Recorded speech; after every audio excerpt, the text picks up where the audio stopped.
அடுத்தது இந்த மற்ற கூட்டணி கட்சிகள்லாம் என்ன சொல்கிறாங்க அப்படின்னு பார்ப்போம். முதல்ல வைகோ சொல்லியிருக்காரு, திமுகவை விட்டு எந்த கூட்டணி கட்சிகளும் வெளியில் வரமாட்டார்கள். யாரும் இந்த கூட்டணி இருக்கக்கூடிய எந்த கட்சியோடும் தொடர்பு வைக்கவில்லை, தொடர்பு வைத்ததாக தெரியவில்லை, தொடர்பு வைக்கவும் முடியாது. யாரும் இதிலே இருந்து அசைகின்ற யாரும் எந்த கட்சியும் இந்த கூட்டணியிலே இல்லை.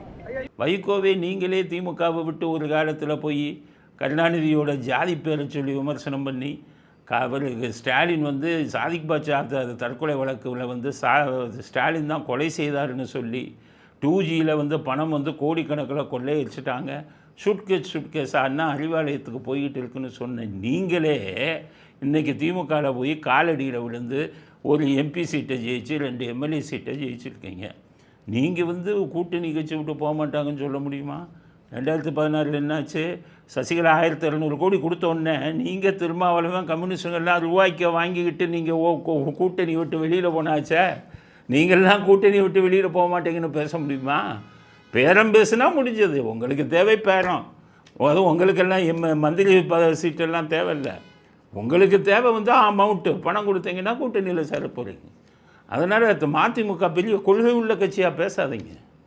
கம்யூனிஸ்ட்டுக்கு சொல்லியிருக்காங்க, அவங்க என்ன சொல்லியிருக்காங்கன்னு பார்ப்போம். கம்யூனிஸ்ட்டுக்கு என்ன சொல்லியிருக்காங்கன்னா, எங்கள் ஆதரவை இன்னும் கேட்கவில்லை, கேட்டால் நாங்கள் பார்க்குறோம், கோவிச்சுக்காதீங்க கம்யூனிஸ்ட்டு. நீங்கள் வந்து இவருடைய கம்யூனிஸ்ட் மாதிரி இருக்கணும். ஜோதி பாசு இருந்தார்ல மேற்கு வங்காளத்தை, அவர் உள்ள அந்த மாதிரி கம்யூனிஸ்டாக இருந்தால் உங்களை கையெடுத்து கும்பிடலாம். நீங்கள் அப்படிப்பட்ட கம்யூனிஸ்டாக இல்லையே. போன தேர்தலில் திமுகவிலேருந்து 50 கோடி வாங்கியிருக்கீங்களே. அதனால் நீங்கள் இப்போ கேட்டால் பரிசீலிப்போம்பீங்க, கேட்டால் திமுக கொடுத்த மாதிரி 50 கோடி கொடுன்னு கேட்டாலும் ஆச்சரியப்படுறதுக்கு இல்லை. அதனால் கொள்கைங்களெல்லாம் போயிடுச்சே. நான் விமர்சனம் பண்ணுறேன் இல்லை, நீங்கள் என்ன தப்பு பண்ணுறீங்களோ அதைத்தான் நான் சுட்டி காமிக்கிறேன், அவ்வளோதான். சில பேர் சொல்ல என்ன சார் எல்லாம் தப்பு பண்ணுறாங்களப்பா, நான் என்ன சொல்ல கம்யூனிஸ்ட்டை நான் திட்டணுமா? 50 கோடி வாங்கினாங்களா இல்லையான்னு கேளுங்க.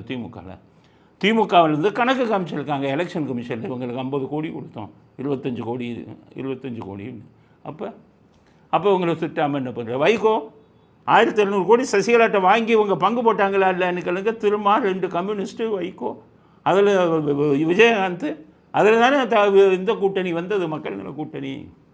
எல்லாம் தவறு செய்தவர்கள், அதை நாம் சுட்டி காட்டுகிறோம், எல்லோரையும் குறை சொல்கிறோம் அப்படிங்கிறது இல்லை.